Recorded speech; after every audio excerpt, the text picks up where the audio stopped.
Mulțumim că ați venit. A doua conferință din cadrul Arhivei Feministă de Teatru va fi susținută de doamna Silvija Jestrovic, care este profesoară de teatru și performance la Warwick University din Marea Britanie. Ea a primit prestigioase premii și burse, dintre care bursa de cercetare Leverhulme Major Research Fellowship pentru un proiect care sună bine și pentru noi, Whose Freedom? Dramaturgies of Freedom and the Aesthetic of Solidarity. Printre cărțile pe care le-a semnat se numără Theatre of Estrangement la University of Toronto Press, Performance Space Utopia Cities of War, Cities of Exile. Silvia a coeditat The Oxford Handbook of Politics and Performance împreună cu Shirin Rai, Milia Glukovic și Mike Saward. Iar împreună cu Amit Paranawarm, sper că am zis cum trebuie, a coeditat ediția specială a Studies in Theatre and Performance. Este o foarte de succes cercetătoare și academic și are în curs de apariție la Manchester University Press încă o carte coeditată, Theatre, Activism, Subjectivity, Searching for the Left in a Fragmented World. Iarăși ceva care sună bine și pentru noi. Astăzi o să susțină conferința cu tema pe care o vedeți deja pe ecran și după ce ea își încheie conferința o să fie câteva întrebări dacă doriți și o să intrăm puțin pe site-ul FEM100 care este în sfârșit gata și o să vedem cum arată. Mulțumesc că ați venit. Silvia, thanks for coming and welcome. Welcome to Cluj. Thank you very much and thank you for inviting me. It's lovely to be here. I kick off with this topic of feminist dramaturgies from the periphery. I thought I start with this somewhat provocative picture. It's performance artwork by a Serbian performance artist, Tanja Ostojic, who lives and works in Berlin. And it's basically referencing a painting by a 19th century French painter, Courbet.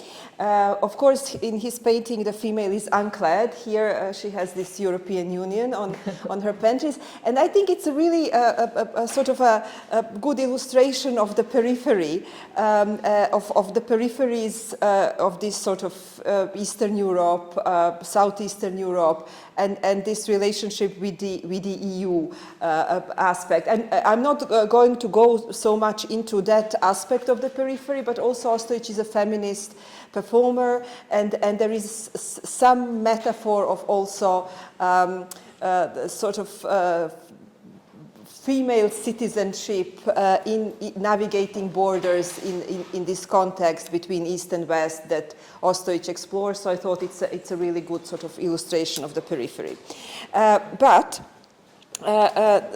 What we'll do today is a bit different exploration of the periphery. So I will start with a brief personal recollection because I do believe in sort of autoethnography, autobiography, anecdote as a methodological aspect as well.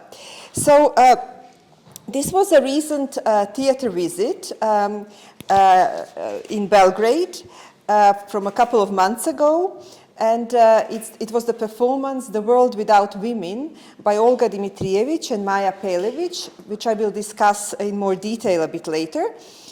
And I went to see this show with a friend of mine. He is an excellent playwright and theater scholar, and we both very much enjoyed this show. And the show starts with, you will actually see the start of the show, but it starts with, as a performance lecture almost, looking at the statistics of women in the history and in the contemporary Serbian theater, and a discussion whether there should be quotas in terms of whether there should be whether theater should agree to really look into making sure that there is a more gender balance there. And it starts with that, and then it goes into other questions of being a female theater maker in Serbia. So we both like the show, and we end up in a cafe afterwards to discuss it, very inspired about it. But then he says the following. He says, there is one paradox, though. The show is called The World Without Women, but women were never more present in Serbian theater than now. He says this without any malice or irony, adding that various issues of female oppression and emancipation have been addressed as of lately, both on the fringes in more alternative theater venues and forms and within mainstream Serbian theaters. He felt that there are more women directors and playwrights than ever before, which to some degree might be true because there were hardly any. But so I take this point with me to probe it and reflect upon it further in outlining the specificities and complexities of feminist dramaturgies in Serbian theater and what I mean by locating them conceptually in the periphery. So maybe we can have the next slide.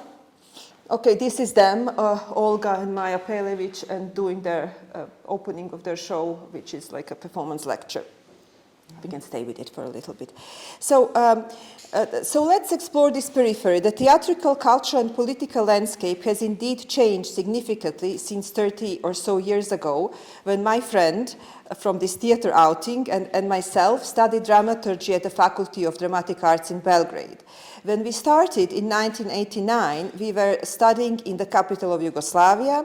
When we ended our studies in 1992, the country was falling apart. Belgrade was the center of nationalist warmongering politics, and the subject, called The History of Yugoslavian Theatre and Drama, was left orphaned at my university as Professor Mirjana Mijocinović, who famously taught this subject for decades, resigned in anti-war protest. I still have the 2 thick volumes comprising canonical text of Yugoslavian drama from the late Middle Ages and Renaissance to the second half of the 20th century, and no single female dramatist in them.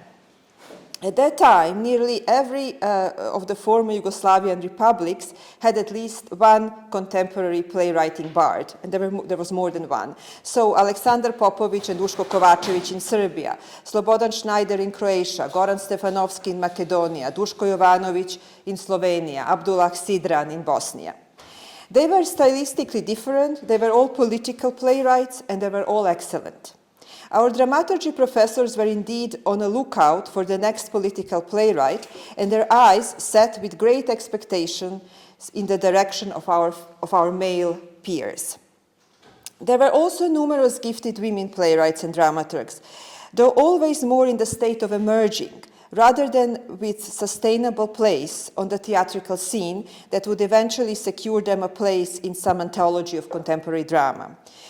Some names to mention: Dejana Leskovar, Dubravka Knežević, Zorica Jevremović, Vladislava Vojnović, Dušana Nikolić, and so on. What's more, most of these talented women, after their moment in the spotlight, after some critical acclaim and a few accolades, would seemingly fade into obscurity. This is not to say that none of them remained in the profession, some did, nor that their careers dwindled, but they mostly disappeared from the eyes of the wider public, albeit for various individual reasons. Yet there is a symptomatic and systemic dimension to these various disappearance acts of the female dramatists, of these female dramatists. However, we are set to explore here how female voices in Serbian theatre appear and how they get stronger in and out of the periphery, rather than how they disappear. In order to chart the complexity of this periphery, I will briefly cast a glance on the narratives and dramaturgies of appearance. First, of women in theatre in sort of leadership roles who have become somewhat iconic, not only in professional circles, but in the mainstream cultural public sphere, and of the periphery as a cross-section between feminist theatre, performance, and activism. So maybe we can have the next slide. Okay. So, I don't know why it's here, but anyway, never mind, it's something else. But I can go for it. Yeah. Or maybe a bit, maybe slide 3, if you can find it. Yes. So this is slide 3. This is no, it's 4. 4, one before. Oh no, okay.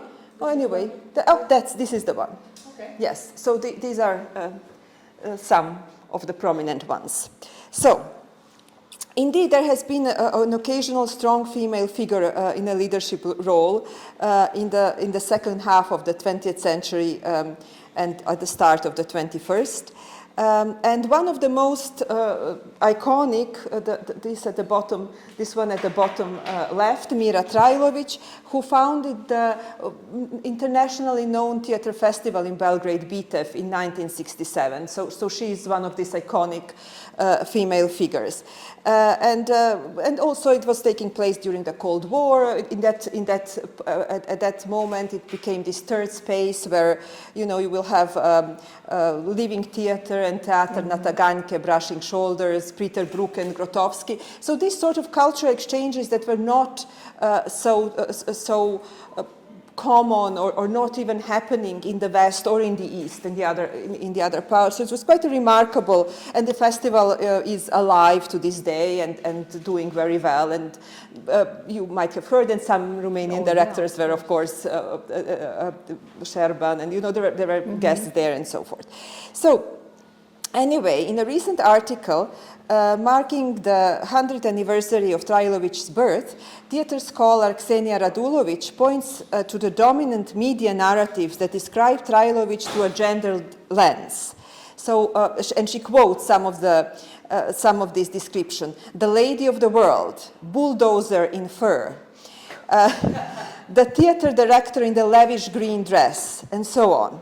Radulović argues that the iconic place of Trajlović in Serbian theater history is shaped through gendered narratives that while casting her as a trailblazer, they, by the same token, frame her as an aberration, as an anomaly.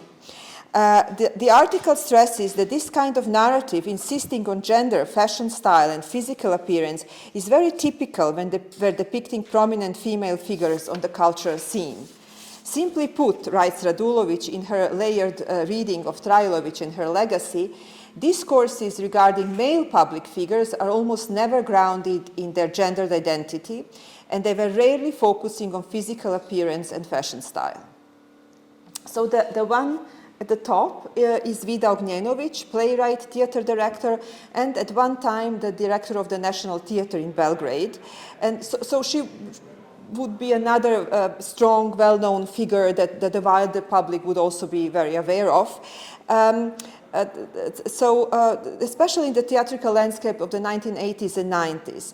So when on March 9, 1991, there were huge anti-regime demonstrations. It was the regime of Slobodan Milošević. Yugoslavia was falling apart at that time.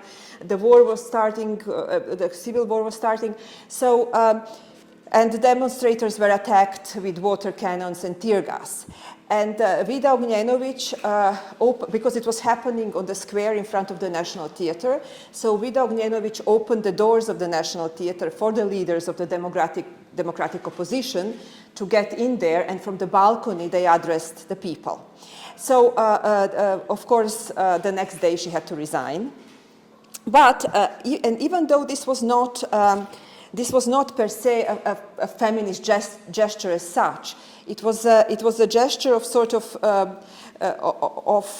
allowing theater as a shelter and as a platform from which to speak politically.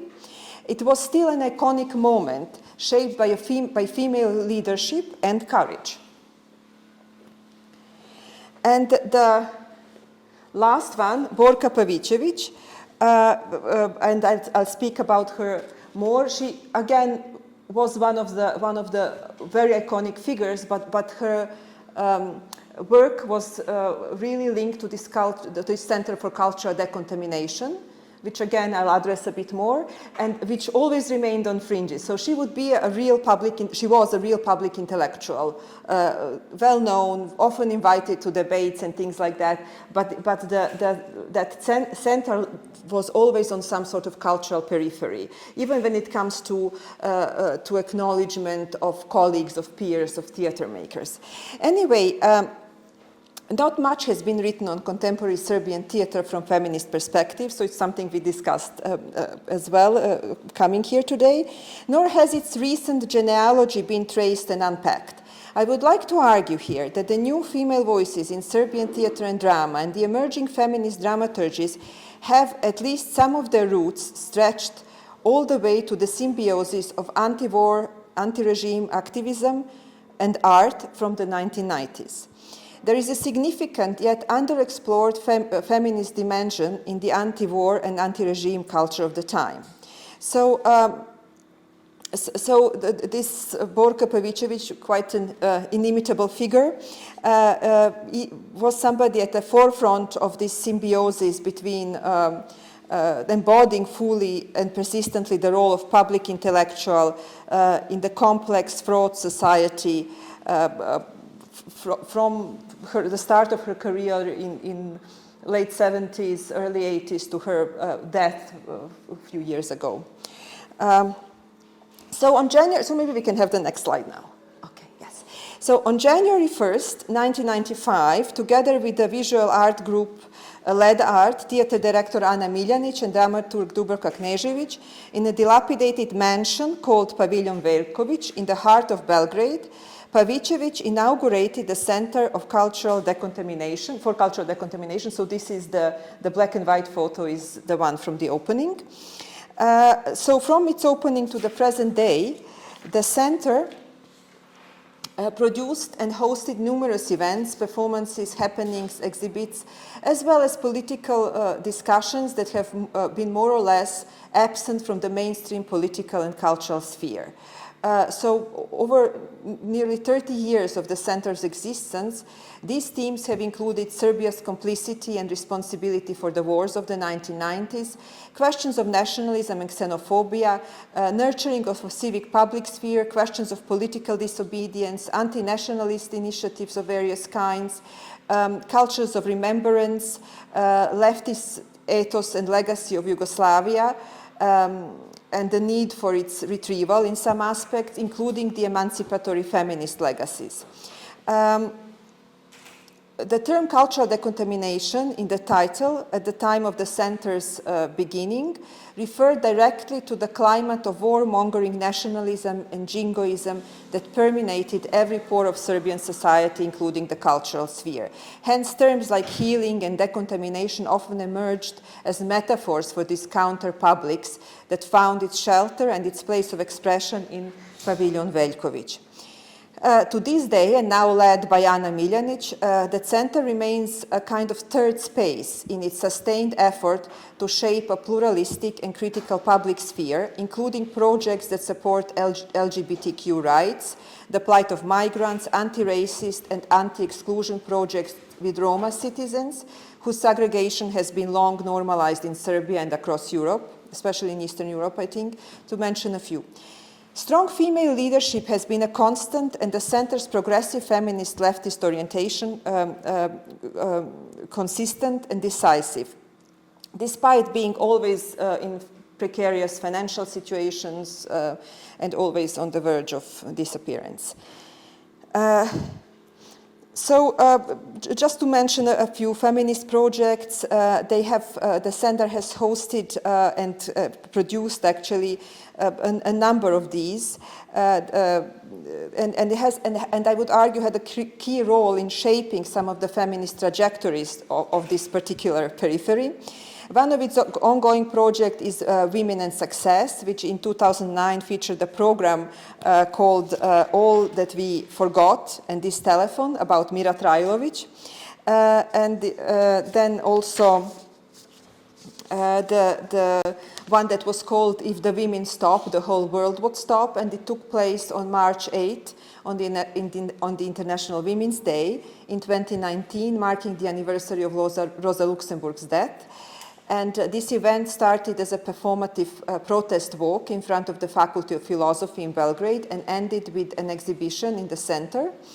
In the program of the event, it was described as an event that's against exploitation, inhuman and degrading living and working conditions, and the feminization of poverty, and for peace, equality, social justice, valuing and respecting women's work. The recent project, ongoing again, cycle called All the New Witches from 2020 and 2021, is particularly interesting for its focus on feminism and cultural activism. In 2020, it opened with a performance lecture featuring the author Lana Bastasic, who used the trope of the witches to map feminist activism from the anti-war protests of the 1990s to the present day. So this is the second photo is from that one. And the often vilified depiction of it in the mainstream media. So these are just some of many ongoing feminist projects that took place and are ongoing in Center for Cultural Decontamination. And again, there are also sort of international connections, which might be interesting with other witches, as they say. So, for instance, with the International Feminist Art Collective Bronsonova from Slovakia. So that's another one that was part of this cycle of witches. So I argue that the link between anti-war and feminist activism with the roots in the 1990s is key in understanding both direct and indirect trajectories of the emerging feminist dramaturgies in Serbian theatre. In that light, it is important to mention two additional denizens of this periphery. The alternative theatre troupe, Dah Theater, maybe we can change the slide. Yes, that's them. And the feminist, anti-war, anti-military organization, the Women in Black. So all of these images are from activist events organized by Women in Black, but also in collaboration with DACH Theatre. So the performative elements, the theatrical elements in there are helped with the expertise of DACH.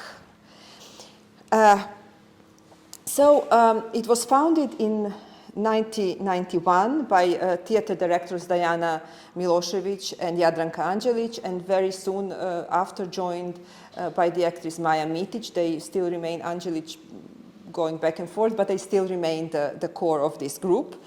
And they started with in 1993 they became a research center as well, and in 2017 they became DACH Theater International because they work a lot through various international networks, including feminist and activist networks in the first place. So their initial question was, what is the responsibility and duty of artists in dark times, in times of violence and suffering? Again, a question that very much applies to us here and now as well. The company, their first performance was called the Babylonian Confusion. It took place in the streets of Belgrade, and it was sort of in the center of the city. The performers were dressed as angels, and they were reciting Brecht's poetry. And it was an anti-war, it was in 1993, and it was an anti-war, no, 1991, sorry, and it was an anti-war sort of performance at the time. Since then, the company has devised numerous projects exploring the personal in the political and vice versa, in the relationship between the individual and the society. Again, despite its international networks and recognition in professional and academic circle, DACH, the word means breadth, remains on the cultural fringes in Serbia. Throughout its ongoing creative activity, DACH has maintained strong links with feminist activist groups such as Women in Action and most notably Women in Black, as well as through international collaboration with feminist groups and activists from abroad. So indeed, DACH and Women in Black often collaborate to create protest street performances, as you can see here, and raise awareness about gender inequality, nationalism, the rise of the right, and militarization in Serbian society. In 2009, DACH devised the play Crossing the Line, so maybe we do the next slide now. Yeah. Based on a collection of testimonies by women about the wars of from the 1991 to 1999 that occurred on the territory of former Yugoslavia. These testimonies from Bosnia, Croatia, Serbia, and Kosovo were collected and published by Women in Black. DACH devised a verbatim theater performance, and the images are, oh no, this is still yes, that's it. Yes, they devised this performance that is a documentary using verbatim, using the words of these women, and documentary footage from newspapers, from the media was projected in the background. The stage action, as you can see, was stylized and poetic, but then the words were documentary and the projections were also documentary. So it's this combination of stylization and verbatim, which they often do. In Serbian media, it was through this poetic imagery and documentary imagery, they grappled with themes of sexual violence against women, media representations, struggles of survival, but also gave a sense of resilience and hope.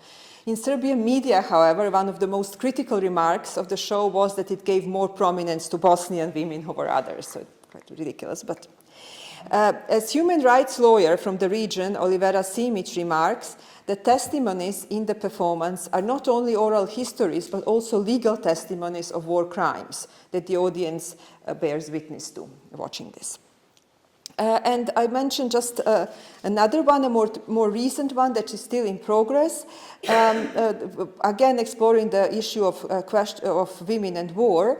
It's a collaboration between DAH Theatre and Art Polis, an NGO from Kosovo that helped creating the first feminist theatre festival in the Western Balkans called FemArt.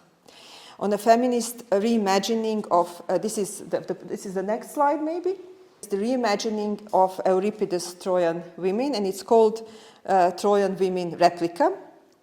It's a remarkable project also. I don't know if you're familiar with this, but there is quite a strained, to say the least, relationship between Serbia and Kosovo, its former province. And in the 1990s, there was basically war in Kosovo. So, and it's an ongoing debate of whether Kosovo is lost for Serbia or not lost, or a constant panic about acceptance of the independence of Kosovo. So it's a very strained political relationship. But in the cultural field, in places like Center for Culture Decontamination, through this work of DAH and in other, through theater actually quite a bit, some cultural collaboration happens, and this is a very remarkable cross-cultural project in that right. It's led by Diana Milošević from DAH and Žana Hodža from Art Polis. It comprises of 9 actors from both Serbia and Kosovo. The rehearsal process is happening rehearsals happen both in Pristina and in Belgrade. And for now, they had a showing in Pristina and in Belgrade of work in progress to invited selected audience.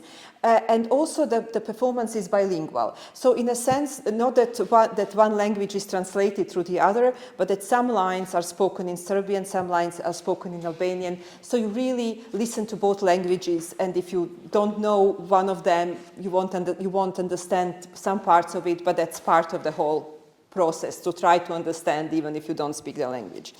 So, but what was also interesting is in an interview, one of the performers on this project, Bleta Gubettini, points out to the deep cross-cultural feminist genealogies of solidarity linked to this project when discussing the research process. So she says, for the first time I learned that during the 1999 war, this was this aforementioned war between Serbia and Kosovo.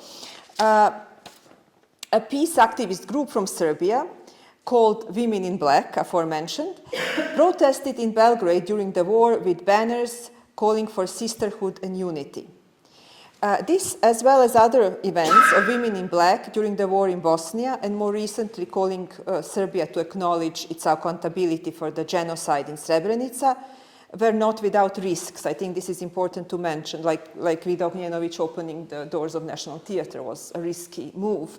They take risk constantly, so when they do their performances, they are in the streets, they are routinely insulted, threatened, spat on by the patriotically inclined passers-by. So from these Uber patriots you know, even a project like this between Serbia and Kosovo would be like some kind of act of treason. And that women are committing it makes it even more. So what does this example of female leadership in theater, the feminist theater making endeavors and activist practice tell us about the periphery? First, that it is layered and complex.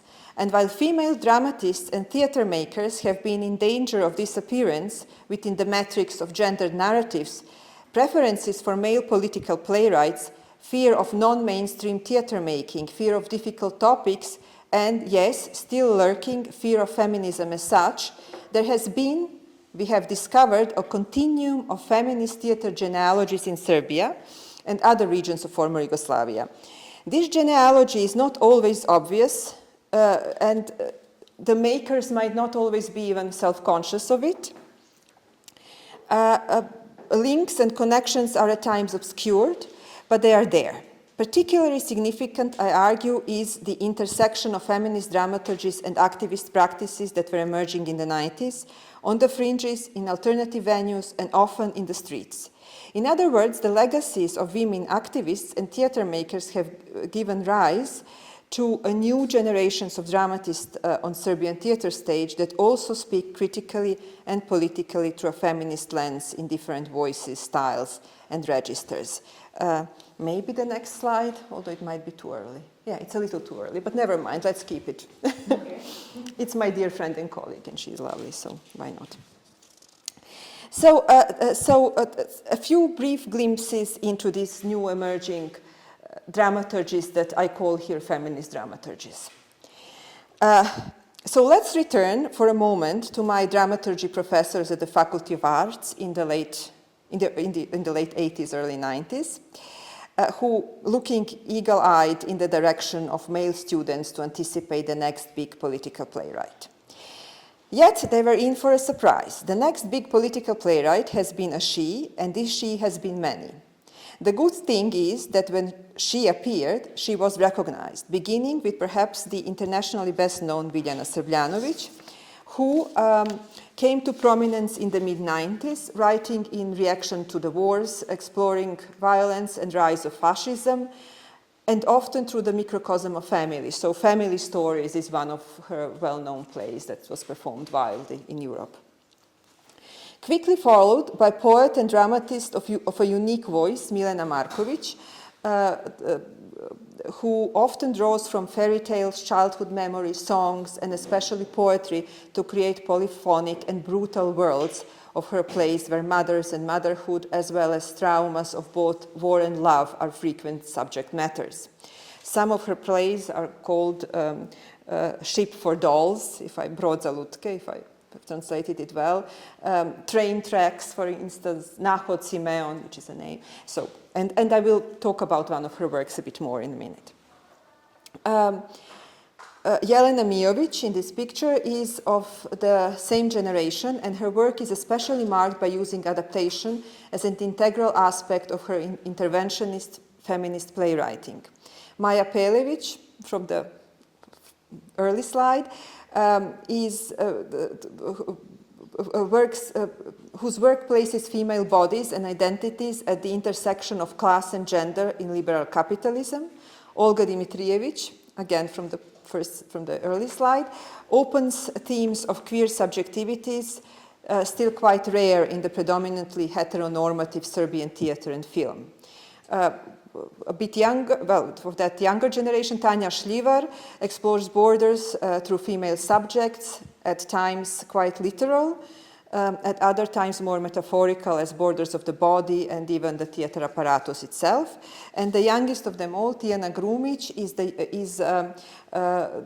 ventures into areas of ecofeminism, for example.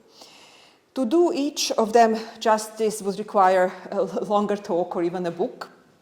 So I'm not going to really focus on particular playwright as such, but I'm going to focus at three examples that exemplify a certain dramaturgical approach. So, so these three dramaturgical approaches I will call writing as reading against the male gaze, The second one, auto-fiction and genre bending as feminist dramaturgy, and the third, auto-theory as feminist theater making. So this is the first, writing as reading against the male gaze. It is a dramaturgical strategy that I would argue is specifically linked to the work. I mean, it can be more general than that, but that it is exemplified in the work of Jelena Mijović, whose work utilizes adaptation not merely as a means of transfer from page to stage, but as a radical postmodern strategy of new text making, ranging from her early adaptations of fairy tales to her latest work called Fear in the Opera, where she adapts stories of Dino Buzzati, featuring two angels, one of the establishment and the other of the people, and the disenfranchised mother and daughter who lead the rebellion towards a new social imagination. But here I would like to look a bit more closely at her piece Ruža uvela, Rose wilted, from 2016. Maybe the next slide. Yes, this is from the Rose wilted.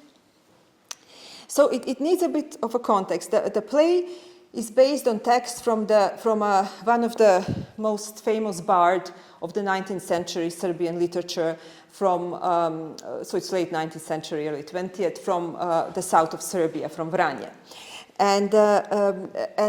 So his work, stories, novels, his play Koštana had numerous TV adaptations, stage, screen adaptations, and there is usually a particular reading of, and his work is part of the syllabus in primary schools and secondary schools in Serbia.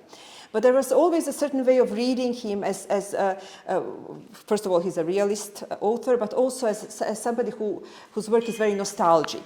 The nostalgia is from the times of the earlier 19th century, very much still has the flavor of the Ottoman Empire, and there is some kind of nostalgia for the social order, for the family sort of structure, for all of those things that became threatened under the emergence with the end of feudalism and beginning of capitalism. Also, the famous trope when it comes to Bora Stanković, this author from Vranje, is that this lament over lost youth, life being something that's ephemeral and perishable. So there is this melancholy, nostalgia, and of course a lot to the male gaze. For instance, in this Koštana, there is this old guy lamenting his youth and how he does it, looking at this Roma dancer who is beautiful. So it's through the female body and the female body through the male gaze that the lament over youth happens. So Mijović turns this on its head. Of course, in Stanković, love is always doomed.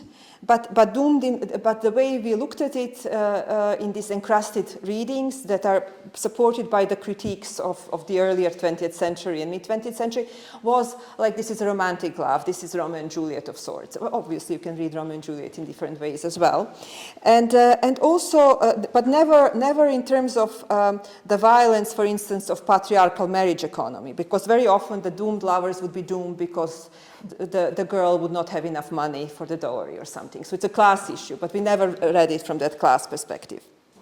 So Mijović's adaptation leads us to unknow our familiarity with the opus of this author, Bora Stanković, and realize that in his understanding of women and patriarchal society dynamics, he was closer to Ibsen, for example, than a soapy traditionalist lamenting over the days of youth gone by. In the center of this particular adaptation, which is a play in itself rather than adaptation, is a story of a poor village girl, Stana, and a boy, Costa, from an affluent family, who goes away to study and returns a professor and a true gentleman. The love story will, of course, not have a happy ending, and the predicament of Stana is mirrored in the predicament of other female characters that Mijović mixes here from various texts of Stanković. And pointing to what extent the status and security of women depicted in this setting is solely dependent on the status of and at mercy of men they are linked to. Even the high status of Costa's grandmother, she is Agika, I don't know if that word is, but her husband is Agika, so somebody very high up in the hierarchy of the village, is upheld as long as he has the power. Once he loses the power, she is nobody. Particularly shocking, which the play brings through, is the predicament of widows who die socially with the death of the husband, and their main appearance and only appearance in the public life is when they go to the graveyard to visit their husband's grave. Love appears in a quick moment as a potential of hope and redemption, but it never ever conquers. So rather than insisting on the change in socioeconomic reality from feudalism to capitalism, from tradition to modernism, Mijović structures the text according to the changes of season, which gives it a cyclical nature, a sense of no escape from the patriarchal setup. Her dramaturgy is fragmentary, interspersed with songs ranging from pseudo-traditional by famous Macedonian musician Vlatko Stefanovski to children's songs. It's ironic, and these songs provide almost a Brechtian commentary. The language is kept archaic, mostly using quotes from Stanković, but in a deconstructive rather than mirroring manner. There is also a narrator who is in a style of an MC and leads the audience through the stories. There is a nostalgic vibe in the tableaus that we see, in the lighting, in terms of language, but there is also an ironic distance reinforced by director's choice, Milan Nešković is the director, to place the action in a boxing ring, possibly another nod to Brecht. What comes across is no longer a doomed romantic life, or love, or the claim of universality in the lament of the days of youth gone by, but rather violence of it all, including youth and love. Mijović very early in the play points out that this violence is both literal and metaphorical, while one of the characters refers to the domestic abuse, basically, that happens to another character. Mijović dramaturgy, this intervention resembles strategies of writing back, prominent in feminist literature and theater. Margaret Atwood's, for example, Gertrude Speaks Back is one of these examples. This strategy is also used in post-colonial literature. Amy Cesar's A Tempest is another example. So usually it's based on using a familiar canonical text and then reading it politically in a different way.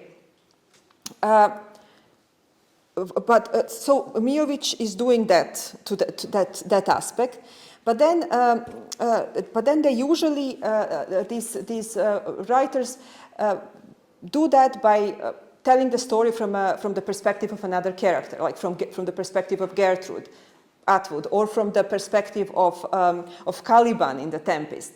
Here she doesn't do that, but she doesn't change the point of view of the protagonist, but she zooms in on a particular aspect that's there in the whole picture. So maybe we can go to the next slide, and I will explain this. So what this is a kind of political intertextuality. This is a term by a feminist scholar, Nancy Miller, who says that political intertextuality is negotiating with dominant social text, not just with the playwright and with the criticism, but with a dominant social narrative that this creates in the public sphere. So this is what she does. This is well, it's a bit blurred. Oh, I'm sorry to go. So this is again a famous 19th century painting called "Decorating the Bride" by again legendary painter Paja Jovanović. Reproductions of this painting adorned socialist homes of Serbia quite a bit, and it's viewed as something that's very warm. The colors are warm, very nostalgic. There are girls chattering. There is this. It's in the patriarchal matrix, it's a pivotal moment in the life of a woman. She's getting married. But it's a bit blurred, this photo, but if you look closer at the bride, she looks down and she looks forlorn, and there is this elderly woman who clutches her hand, and she doesn't look happy either. So what Mijović does, this is what Mijović does in her dramaturgy. She would zoom on what's there in plain sight, but it hasn't been explored. Usually this would be Margaret Atwood or Amy Cesar might do it from a perspective of another character, but she focuses on the male protagonist and then looks at what hasn't been explored, and this is this uneasiness, this sort of predicament that the older woman might know and the bride doesn't. And there is a little girl. Again, it's a semicircle, but it also points to a cyclical nature of the destinies of these women. So,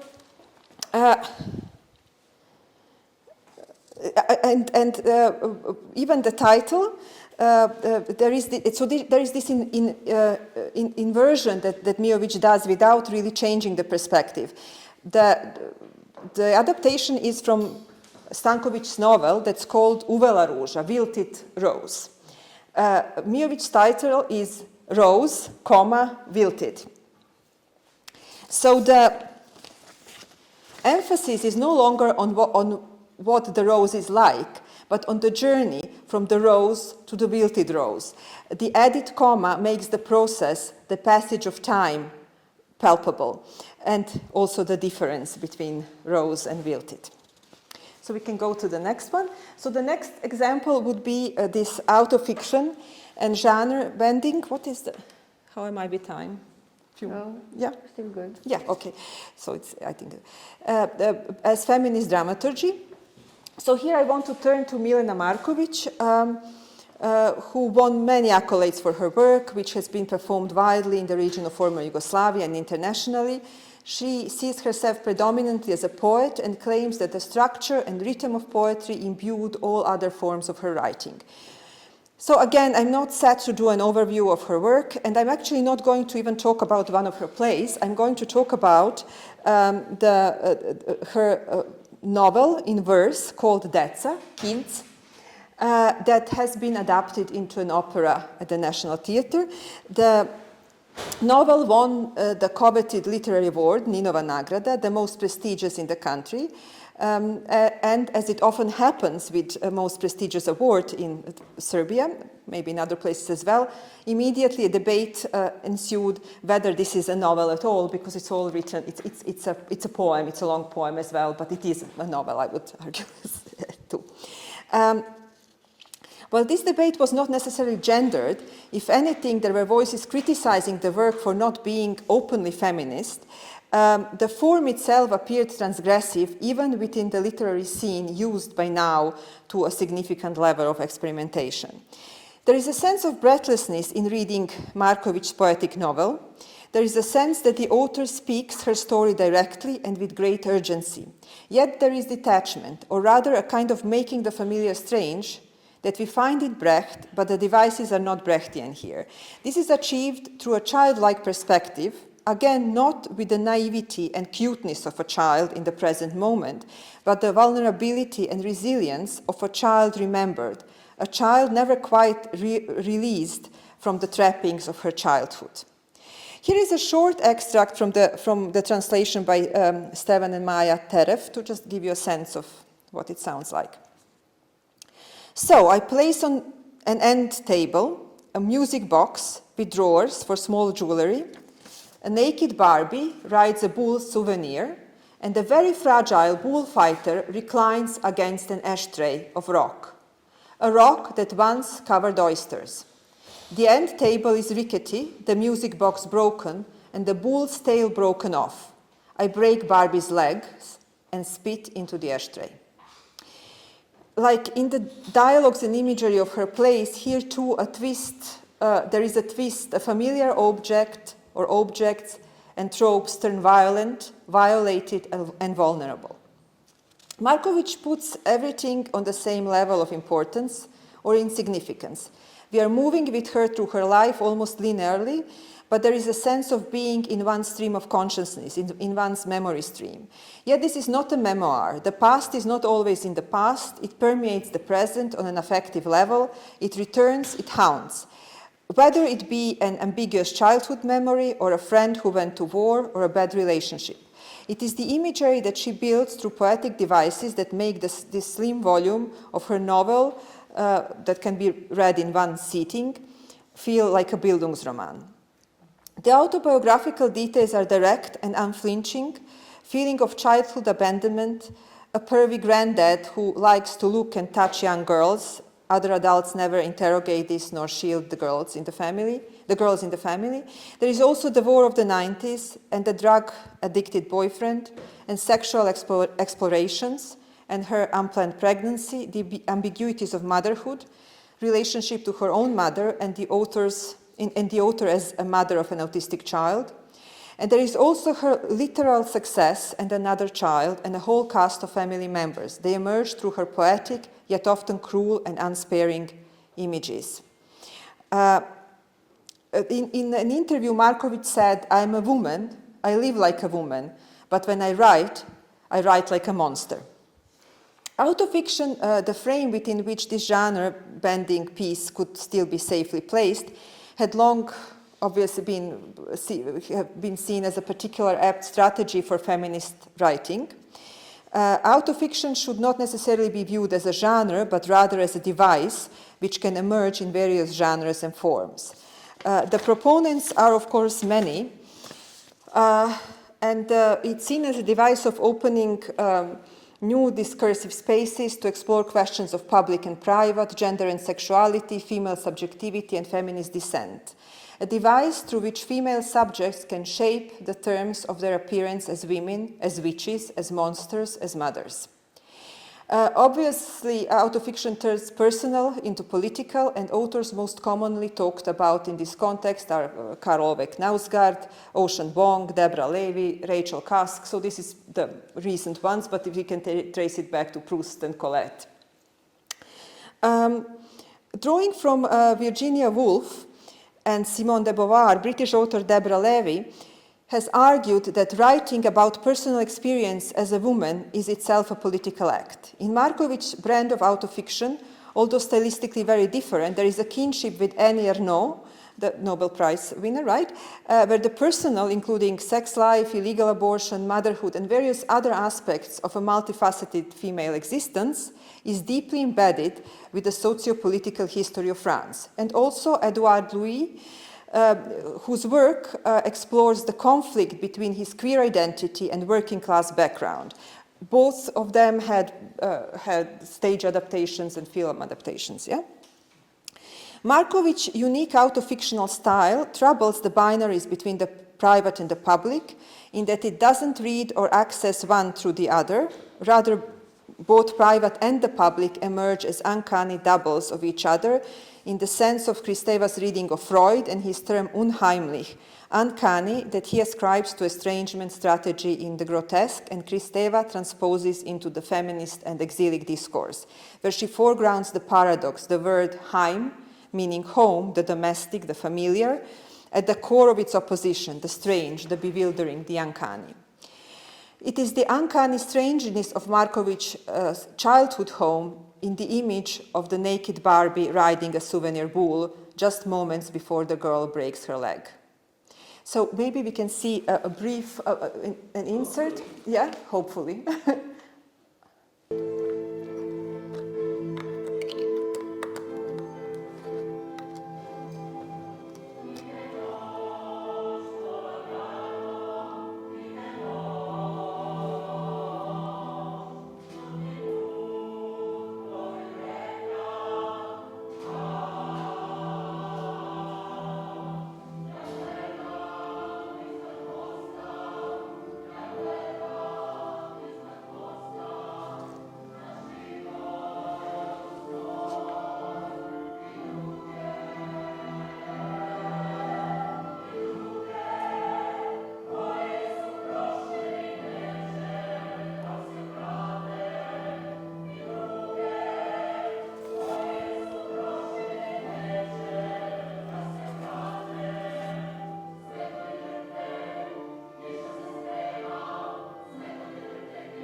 maybe we can stop here and yeah.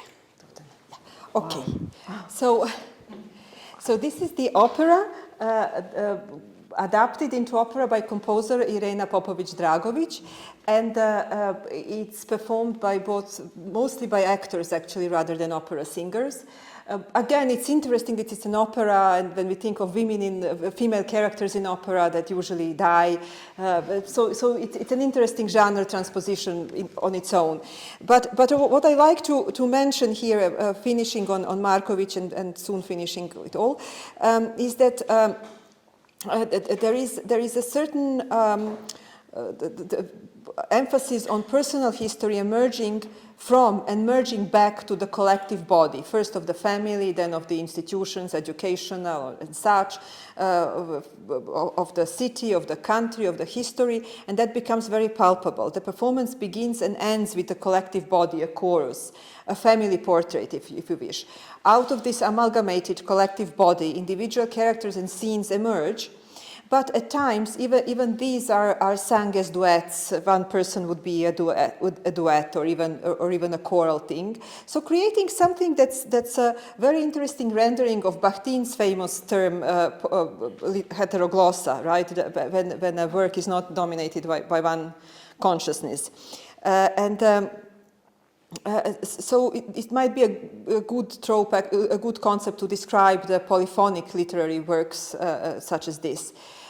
So the feminist dimension of this writing and its adaptation in the genre of opera, it's not so much about the duality of the private and the public, and not even about the duality between the real, the supposed authenticity of someone's life, and the theatrical stylization, but in the polyphony of characters and narratives. Everyone is someone else a bit, and every body potentially another body.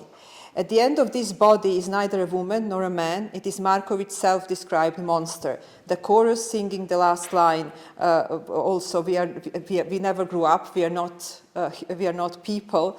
We are still like some horrible, monstrous kids. I'll skip that because you got the gist of it, and just move quickly to the Pelević and Dimitrijević, World Without Women, and conclude. Yeah. So this is my final category. It's called auto theory as theater making. That's okay. Yeah, there is a. Yes, that will be them, but we'll show a little bit from them in a, or we can. Yeah, well, I'll say a few words and then we can have a look. So again, they both are critically acclaimed dramatists, each in her own right. And the performance was devised in the Center of Cultural Decontamination, so you see it's all kind of connected. And is performed by the dramatists themselves. They are Olga and Maya, a queer and a heteronormative woman grappling with the place of female theater makers in contemporary Serbian theater, with representations of female subjectivity on stage, with the structures of power in theater making, and above all, with the question of women and labor in theater and the possibility of emancipation within or perhaps against the neoliberal paradigm of theater-making structures of power. They also ask if union activism and struggle in theater profession is possible today. In the course of the performance, they explore various things, but one of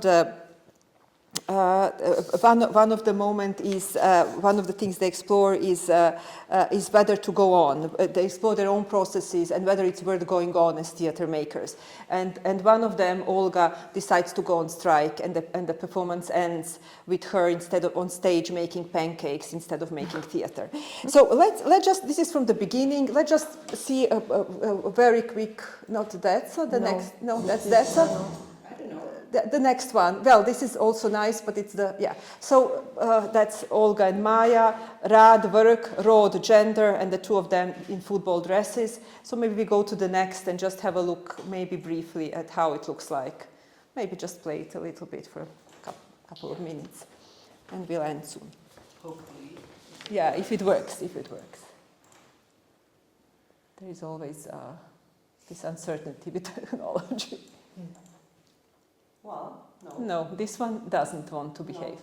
It's a value, so... It's not uploaded, actually. Okay, so we can go to the previous slide just to have a look at them as I conclude. No, that's this one. Yeah. Oh no. Okay. Anyhow, so where I was? So I call it auto-theory because the autobiographical and self-referential aspect is not grounded in the deeply private and intimate sphere, as in Markovic, from which to enter the political, but from the author's professional identities and love for theatre. The World Without Women performs what Lorraine Fournier calls auto-theory. This is a mode of feminist critical practice that combines theoretical discourse, art and activism with autobiography. In their combination of devices and strategies, the authors frequently break the fourth wall to address the audience or directly engage them in discussion. The performance space becomes foregrounded as a discursive, polemical space. Likewise, the process of theatre making and the identity of the makers is laid bare. In The World Without Women, the definition of auto-theory is embodied through a strategic blurring of the lines between theory and practice, theatre and life, work and self, as a mode of feminist critical reflection and knowledge production. So, with the ending, with the pancakes made on stage, the audience is invited to answer questions, and whoever wants to answer a question can come and get a fresh and delicious pancake. Eventually, everybody is invited on stage, and the audience and the theatre makers mingle as they eat pancakes. So it's this relational aesthetic aspect that it ends with, but it becomes sort of a polemical shared space as a sort of performative auto-theory. So, in conclusion, so maybe we can go to the last slide, which is again back to Tanja Ostojić, hopefully, or we can stay with this.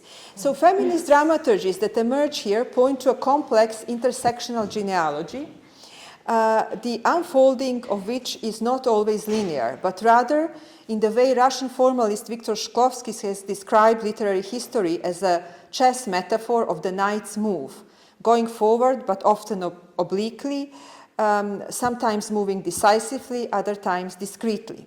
Shklovsky, however, explains this sidewise map of influences that the knight's move charts as not being a direct line from father to son, but from uncle to nephew. The knight move of feminist dramaturgies discussed here points to a different genealogy, not necessarily leading back to the bards gathered in the anthology of Yugoslavian drama, but rather to the sites of activism and political art of the 1990s and strategies of parody, irony, political intertextuality, auto-fiction, and auto-theory. Hence, to paraphrase Shklovsky's knight's move is not always a direct line from father to daughter in these cases, nor the non-linear move from uncle to niece. Rather, the trajectory is from feminist activist to female dramatist, to female theatre maker, to female theorist, and back again, and sideways, and forward, and sideways again. The periphery, this particular one of the Southwest Balkans, illustrated in the image of Tanja Ostojić, as well as others, are not only about marginalization from the outside or from the inside. It is not only a site of disappearance, in other words, but is also a process of making the space of appearance, a counter-public sphere from which to speak, perform, protest, make theatre, loudly and critically. So that's it. I hope you survive.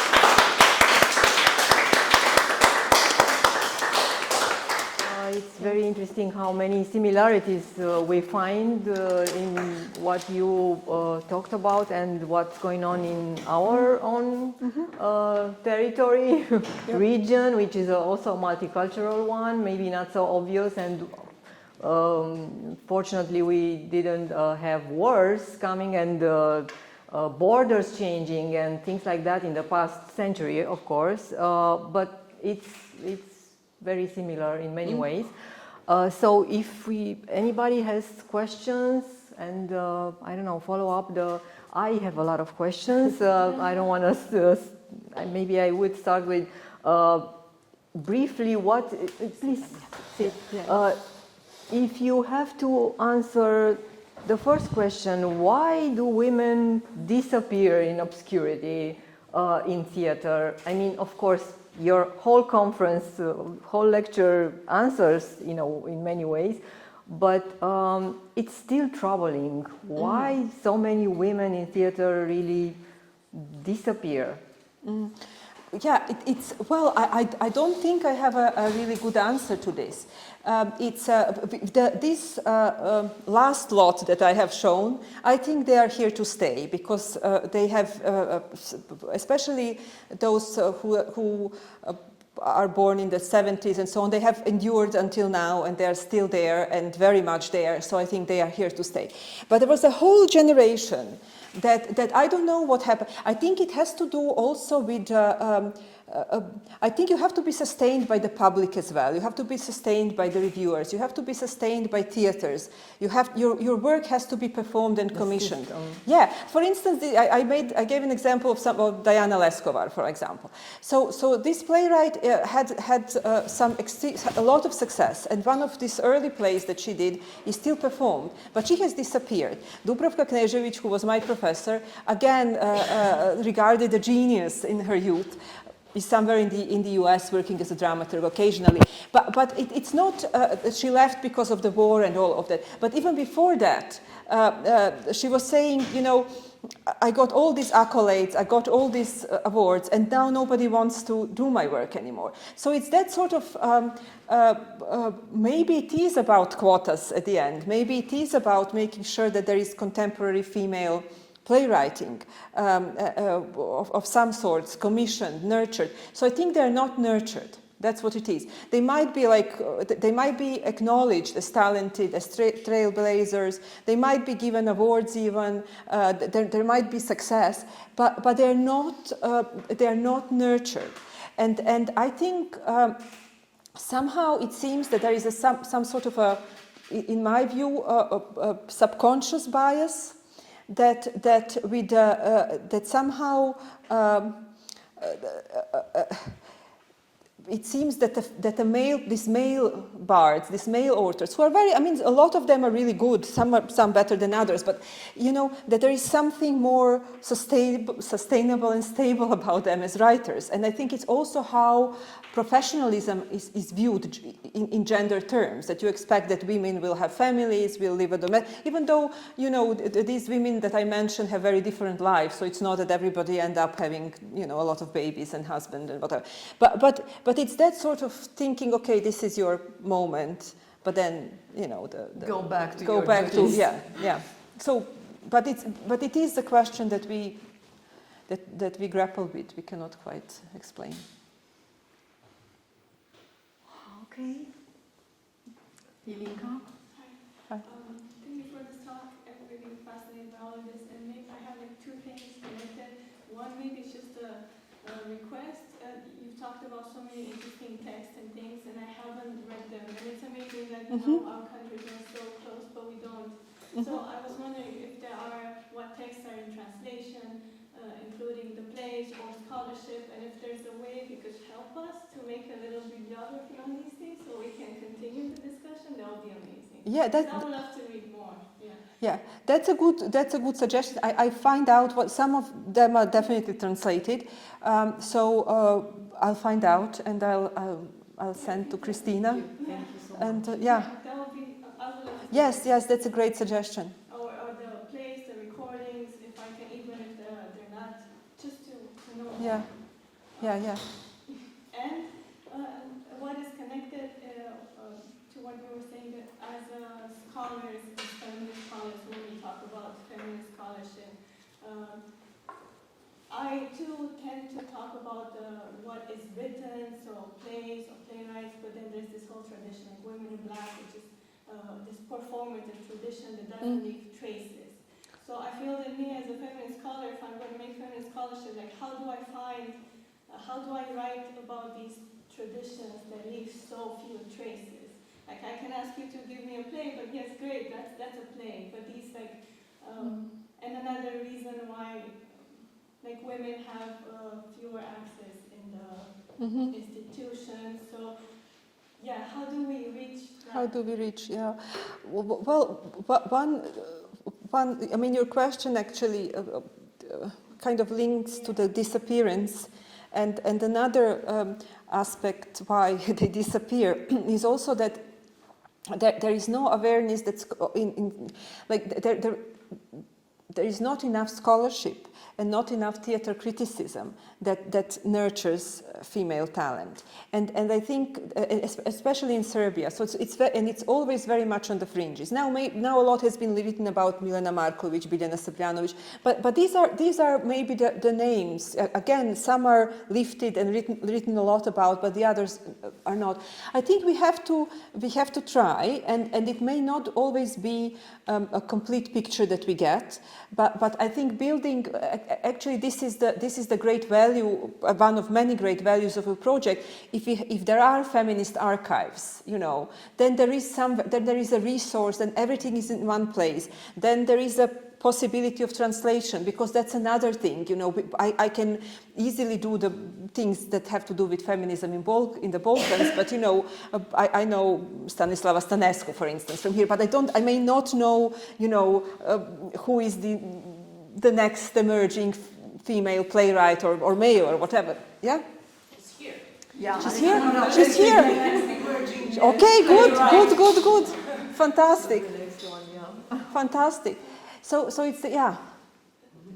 Feminist archives are great, but I feel we play by the game in which we favor the textual remains.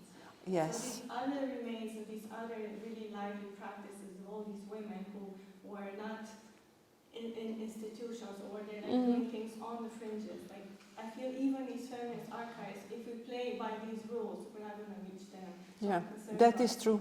I mean, the other obviously would be to go the route, which I sometimes do. I mean, I do a different project now, but it would be visiting these places, interviews, talking to eyewitnesses, that sort of, that sort of work, and relying on recordings and secondhand. But I think sometimes even the secondhand, as long as you are aware that this is a secondhand, not that you're certainly aware, but as long as it's acknowledged that this is a secondhand experience of women in black, we can talk quite a lot about, because there are photos, there is footage, there is, but it's not systematized. There are no huge, maybe in sociology, but in theater studies there is, because it's a performance aspect, it's politics and performance, if you wish, but there is almost nothing. They're mentioned but so I think, I suppose, yeah, it's limited, but I think that sort of archiving, documenting also performances, not just text, might be part of the mission. But you also mentioned something interesting in the beginning, that you will use anecdote and confessions, and I think this kind of methodology is connected to the counter history, right? We have to agree that when we are writing about a feminist history of theater, it's a counter history. Yeah. So we have to rely on whatever sources we have, and make the most of it. Very, very much so, and I think there is a scope in microhistory that becomes revealed through autoethnography, autobiography. That's why I think it's quite interesting. I mean, I gave a long, I hope you didn't die on me, but a survey of various things. But I think each of these auto-textual dimensions are worth exploring. And also the way anecdotes are framed, and who are they framed by, and how they are framed, and how they can be reframed. And I think positioning ourselves within this is important sometimes, in a sense that, even in that sense of access, even in that sense of coming as another generation of a feminist scholar or something like that.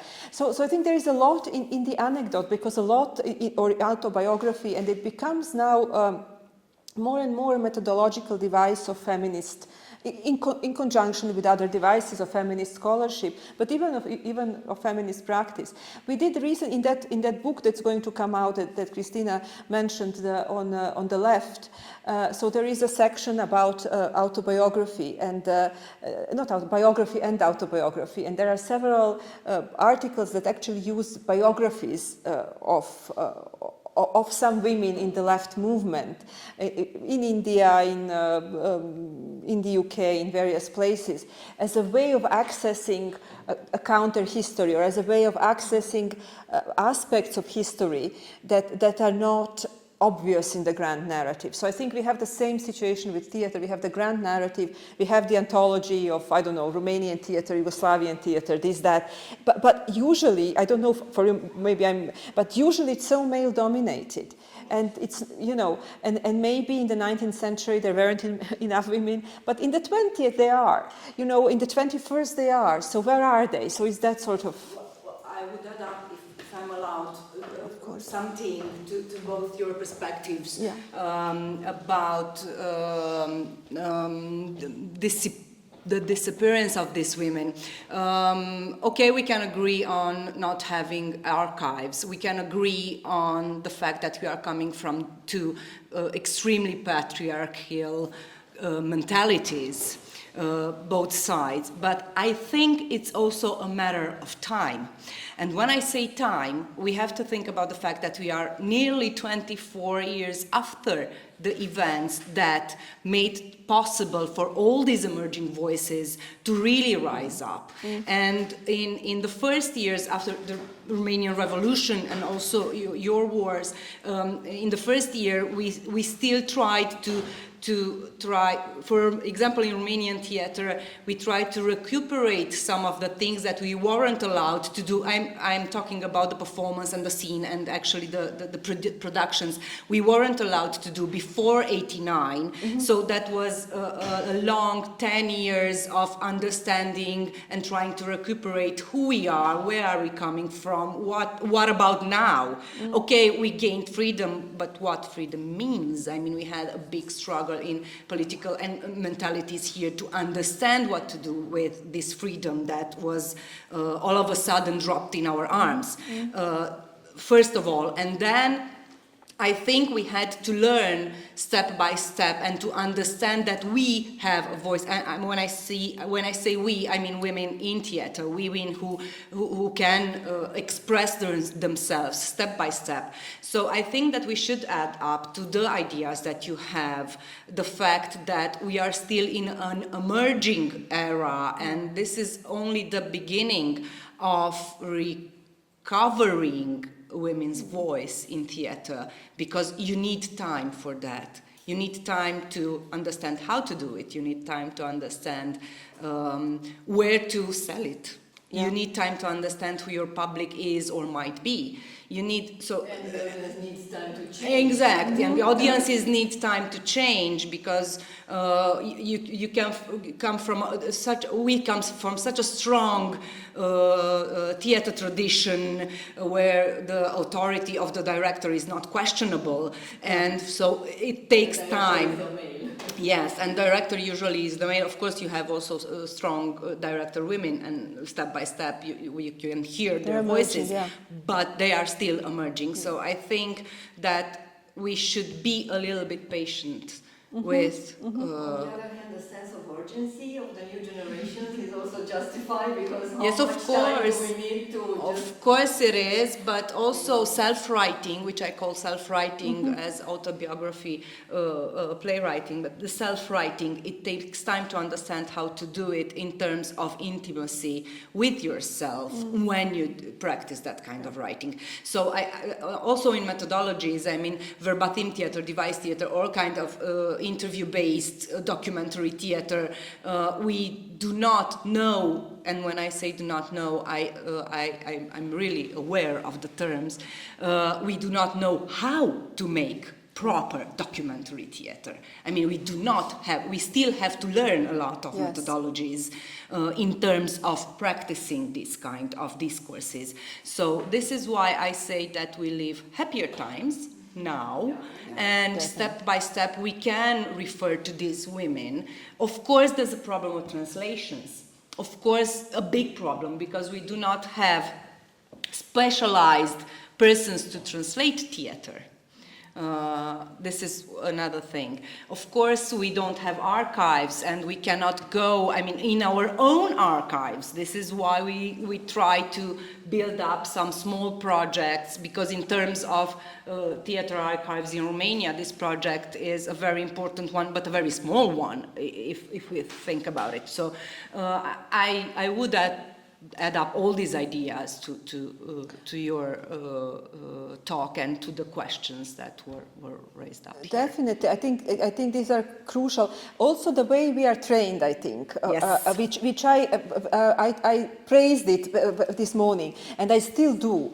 But we are trained in a very in a sort of, it's a little bit like that story of Picasso. If it's true, you know, you have to learn to draw the apple very realistically, and then you can deconstruct. That was my training. So there is very little. So I think we need something in between, really. Yeah. It's, you know, we don't want just, oh, come on, go and explore where you are. You know, we need some. You know, there is craft to playwriting. You know, but I think these new voices are very interesting as they experiment in a ways.